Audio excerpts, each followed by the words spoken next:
Rabbi shrah li sadri wa yassir li amri wahlul 'uqdatam min lisani yafqahu qawli. Allahumma shalli wa sallim wa barik ala sayyidina Muhammad wa ala alihi wa sahbihi wa barik ajmain. Amma ba'du. Yang sangat saya hormati Kiai Haji Muksid Idris dan para habaib, para masyayikh yang saya hormati, wabil khusus senior kami di pondok Bapak Hafidin, teman sekaligus putra guru saya Kiai Abdul Ghafur. Saya akan baca tentang bab mujaddid. Mujaddid itu adalah orang yang dipercayai atau yang dianggap paling sah, paling layak untuk bikin pola-pola solusi atau pola-pola metodologi dalam mengawal perjalanan Islam. Terus Mbah Maimun, guru kita semua, ngarang kita Al-Ulama Al-Mujaddidun, di antaranya menyebut sekian mujaddid.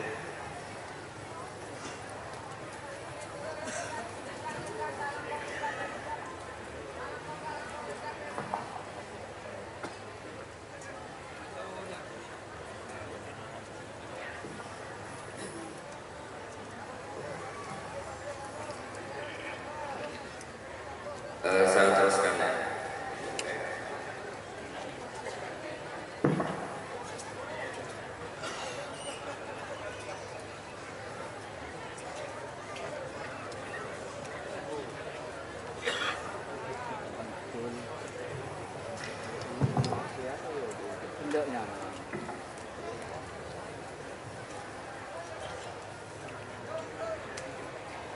Ini kayaknya memang kurang jodoh ya. Karena tadi pengurusnya NU sudah keren, sudah lebih keren tentang saya. Begini ya, jadi mujaddid itu orang yang dipercaya atau disahkan untuk bikin pola-pola atau metodologi dalam Islam. Kita alhamdulillah di Indonesia misalnya mengembangkan Islam dengan kalimat atau kata-kata yang insya Allah itu mengamal tentang ahli sunnah wal jamaah.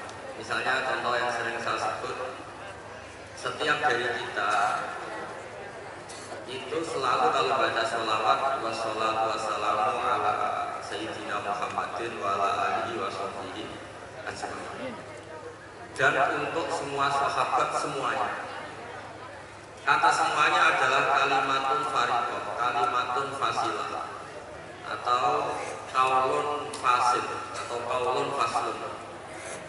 Ahli sunnah itu siapa? Adalah orang yang menghormati semua sahabat. Jadi ajma'in itu bukan sekedar kata rutin, tapi maklumat dari kita bahwa kita berkeyakinan bahwa semua sahabat adalah adil, semua sahabat kita hormati. Ini beda sekali dengan kelompok tertentu dalam Islam yang sangat menghormati Sayyidina Ali tapi sangat menghina Sayyidina Abu. Jika ajma ini jangan jadi rutinitas, tapi memang benar-benar maklumat dari kita untuk orang sekeliling kita, untuk anak cucu kita, untuk semuanya, bahwa ciri khas ahli sunnah wal jamaah adalah ditandai dengan menghormati semua sahabat. Dengan tradisi pemaknaan seperti ini, maka kalimat ajma'in atau kata ajma'in ini keluar an ilmin wa an bayinatin, keluar dari rumus ilmu dan dari kesaksian ilmiah.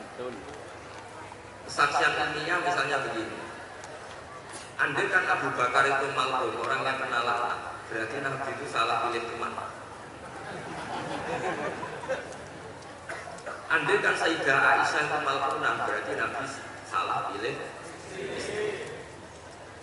Jadi ketika kita tidak bisa detail secara ilmiah dengan argumentasi secara ilmiah, setidaknya kita memaklumatkan secara ijmal bahwa kita adalah menghormati wasatihi ajmain. Jadi itulah yang dimaksud bangun. Saya sering ngaji beliau dan beberapa kesempatan diberi penjelasan juga sama Pak Subur sebagai putra beliau. Misalnya komitmen ahli sunnah diantaranya apa? kita menghindari mengkafirkan orang Islam apapun dosanya. Ini juga ditulis oleh Mbah Mun di antara ciri khas ahli sunnah wal jamaah. Beliau menyebut salasun min aslil iman, ada 3 pokok dalam iman. Di antara yang beliau sebut adalah wala nukafiruhu bidzambin. Orang Islam tidak boleh kita kafirkan hanya karena melakukan dosa apa? Logika yang terbangun dari teori itu adalah sederhana. Misalnya Mbak Maimun itu paling gak suka namanya perang, chaos, karena agama ini sangat menghormati nyawa. Kullu muslimin ala muslimin haram jamuhu wa maluhu wa ini. Yang paling diharamkan itu adalah pertemanan. Wa in akhadna mitsaqakum la tasfikuna dima'akum. Pertama ada Bani Adam. Pertama ada peradaban Bani Israel. Pertama ada peradaban para nabi. Itu komitmen dasarnya apa? Jangan sampai ada pertumpahan darah. Kemudian Gus Zufur pernah cerita ke kita, kenapa Said Barjandi itu menjadi mujaddid? Itu di antara alasannya itu. Ketika negara-negara lain perang, nyari format mandat, ikut mandat apa sampai perang, orang Indonesia bisa nikmati Islam lewat terbangan. Jadi yang lain perang, kita mencintai Nabi dengan asik pakai apa? Terbang. Sudah terbangan berstatus mahabbah kepada Rasulullah Shallallahu Alaihi Wasallam. Ini yang harus kita kembangkan. Jika saya berharap fikih pilkada, ya fikih apa? Yang tadi disindir katanya datang ikhlas tidak demi apa? Uang itu. Saya nggak ngerti itu tadi bahasa Thailand kalau apa. Saya itu tertawa atau kayak pada apa? Ada bahasa Indonesia bahasanya gitu. Jadi saya tertawa dan ada apa. Tapi ngerti lah arahnya. Saya pernah mengaji fikih pilkada sama teman-teman. Itu cara berpikir juga dari mafasid untuk dapat ala jabil masalah. Dulu orang untuk jabat itu harus duel, harus taruh. Misalnya ada dalang ingin dapat istrinya dalang yang lain yang cantik, itu ya taruh, yang menang harus dapat. Sampai ada kerajaan Sumenep juga gitu, ada kerajaan di mana perang, sebagian kalah, lari kemana, sebagian terusir, lari kemana. Dulu itu semuanya pakai perang. Sekarang alhamdulillah perebutan kekuasaan itu lewat pilkada. Apapun di situ ada bohongnya, ada yang sedikit. Tapi setidaknya itu tidak dengan aturan pertumpahan apa? Ya saya yakin sih ada salahnya. Yang saya diumumkan juga tahu semua. Tapi di situ ada dosa besar yang kita hindari, yaitu menghindari pertumpahan darah. Ini sudah membaik dari dulu perebutan kekuasaan lewat pertumpahan darah. Sekarang lewat seni merebut hatinya masyarakat. Kalau masyarakat sukanya senyum ya dikasih senyum. Kalau sukanya uang ya tidak tahu.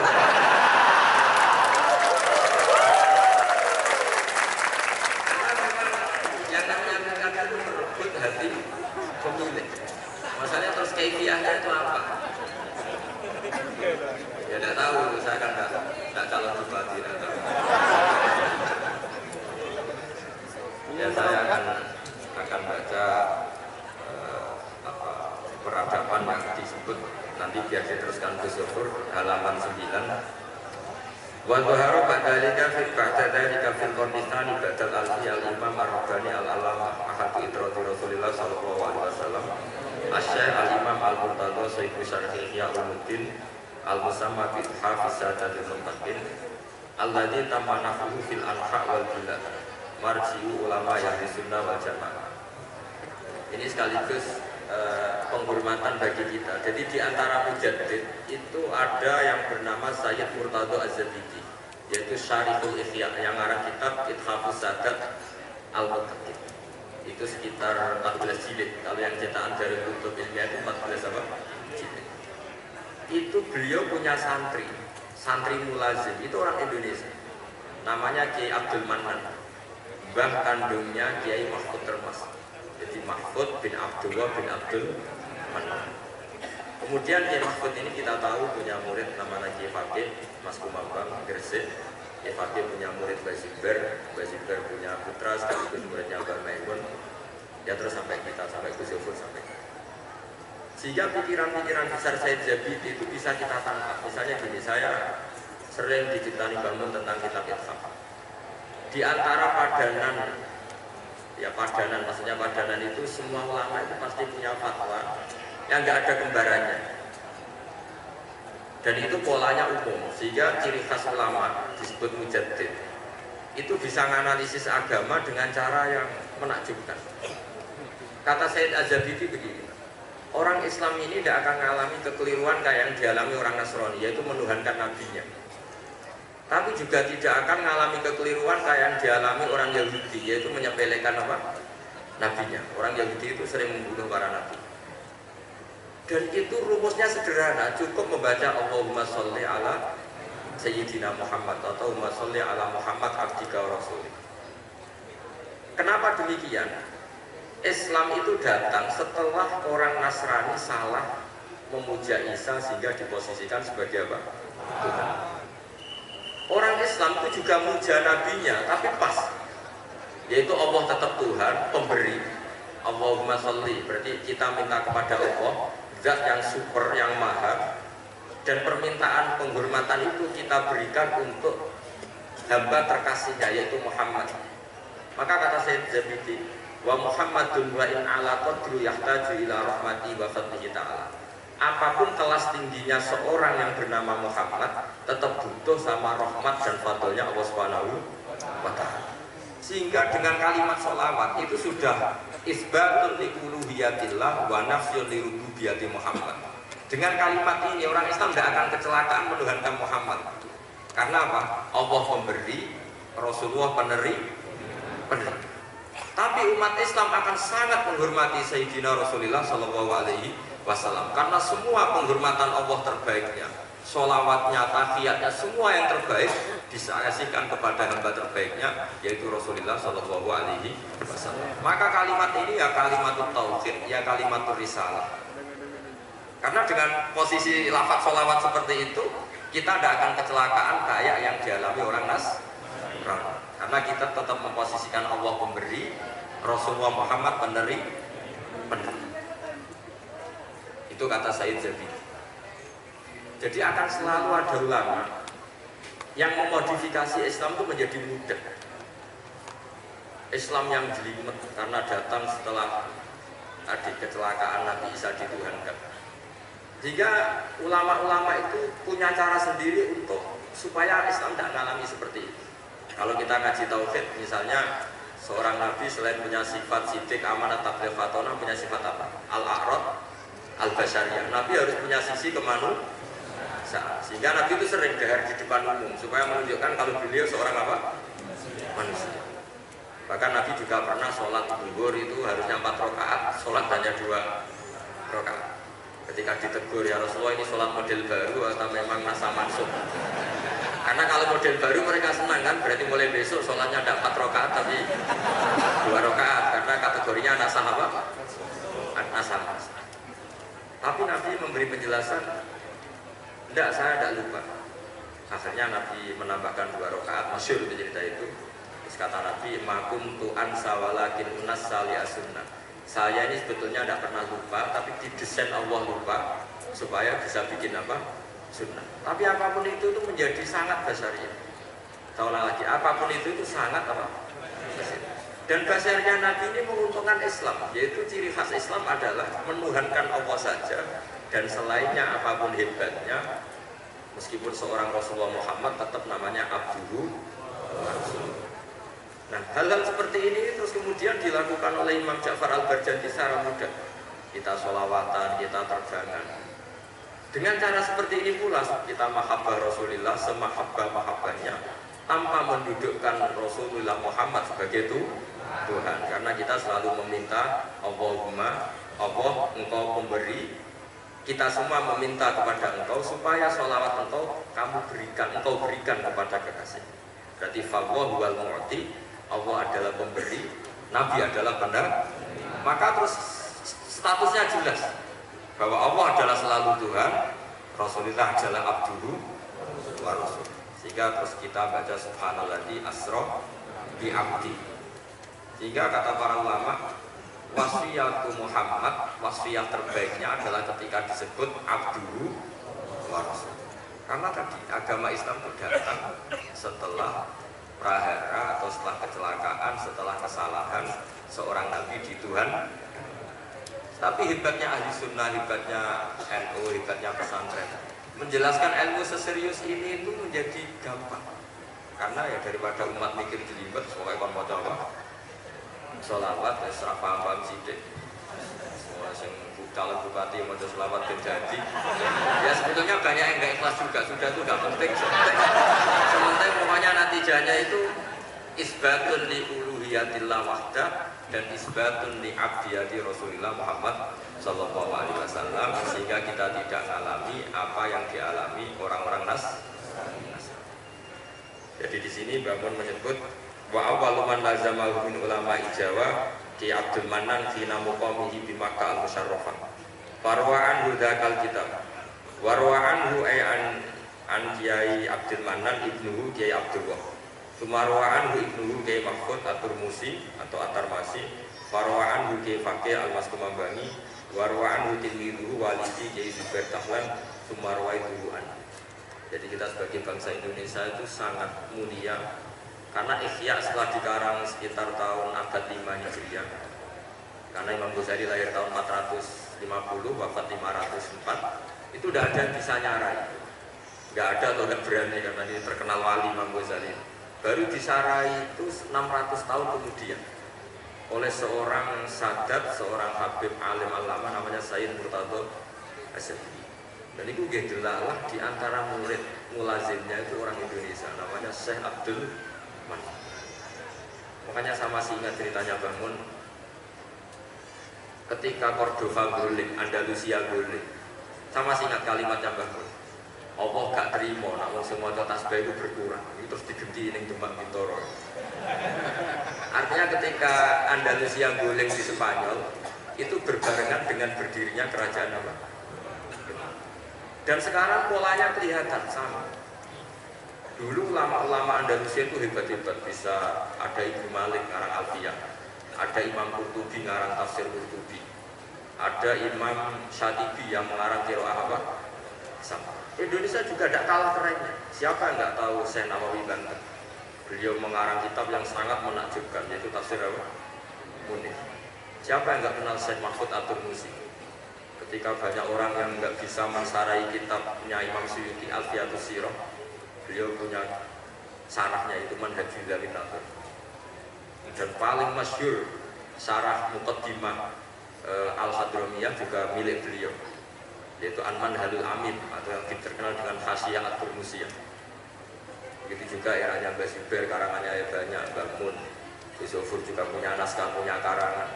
Jadi ketika Islam tidak di Mekah dan tidak berbahasa ibu bahasa Arab, ternyata melahirkan ulama-ulama top di Andalusia. Yang setelah Andalusia kalah, Allah mengganti ada di Indonesia. Masih ingat saja di kata Bangun, di antara syarafnya kita, mulianya kita adalah ketika Andalusia guling itu berbarengan dengan berdirinya Masjid apa? Dan setelah saya angan-angan, pola-polanya hampir mirip, yaitu melahirkan banyak pengarang-pengarang kita. Kita tahu Syekh Orang Khalil punya naskah, semua ulama top-top kita punya naskah. Nah soal nanti naskahnya hidup apa enggak, itu kriminalnya murid-muridnya. Itu masyhur. Betul kan? Masyhur itu di kata Imam Syafi'i, Allah afqahu min Malik, illa annahu doya'ahu ashabu. Imam Les itu ulama top. Sebetulnya secara fikih lebih alim ketimbang Imam Malik secara fikih. Illa annahu doya'ahu ashabu. Tapi murid-muridnya yang sembrono. Coba misalnya mbah kamu alim ngarang kitab, putune ra alim mesti gagap jimat, tak jamin. Padahal itu bab istinja. Ya gara-gara. Makanya saya berkomitmen sama Gus Zuhur untuk terus baca kitabnya Mbah Mun, karena pasti murid top ndak itu terserah guru top ndak itu terserah murid. Itu sudah jelas. Kholnya Mbah Zubair, andekan tidak punya putra bangun, mungkin nggak serame itu. Orang nggak bahas Mbah Zubair lagi, andekan tidak ada. Andekan kamu tidak punya murid-murid dan punya utamanya putra-putranya, mungkin orang tidak bahas bangun lagi suatu saat. Makanya kata Imam Syafi'i ketika komentari Imam Les, Al-Les afqahu min Malik, illa annahu daya'ahu ashab. Imam Les itu lebih fakih ketimbang Imam Malik. Imam Malik nasibnya baik, beliau punya murid top namanya Imam Syafi'i. Jika kitabnya Mudawwan, Imam Syafi'i punya murid Imam Buaiti Mudawwan, Imam Muzani. Setelah itu ada Mukhtasarul Muzani. Setelah itu dimukhtasar lagi oleh Imam setelahnya. Ada Imam Rafi'i, ada Imam Ghazali. Setelah itu terus mulai Imam Haroman, Imam Ghazali, terus Minhajul Thalibin, Imam Nawawi, terus sampai saya Zakaria Al-Ansari.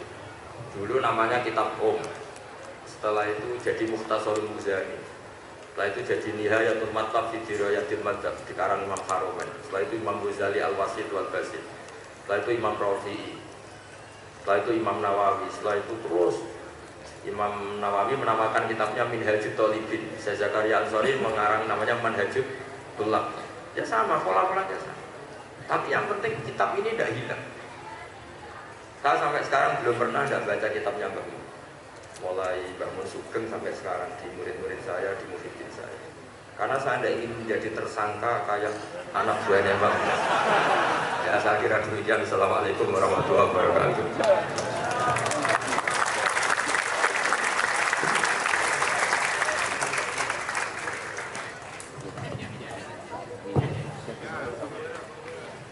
Assalamualaikum warahmatullahi wabarakatuh.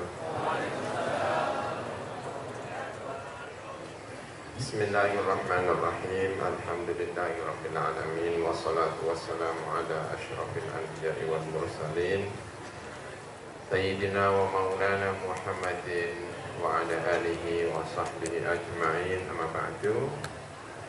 Para habaib, para alim ulama, para kiai, hadirin semua yang malam ini berbahagia, kita ketemu dengan Gus Baha, dengan para alim ulama. Ada keluarga besar Pondok Pesantren Nahdlatul Ulum, Nahdlatul Muta'allimin, ya mohon maaf ya, Kiai Munir dan kiai-kiai yang lain. Ada Pak Kiai Habibi, ada Bapak Bupati yang terhormat, Pak Kiai Bushro, para calon bupati hadir ya, alhamdulillah. Juga para pimpinan Nahdlatul Ulama cabang Sumeneb, PCNU Sumeneb, yang akan segera berakhir masa khidmahnya, akan segera diganti dengan calon-calon yang baru. Para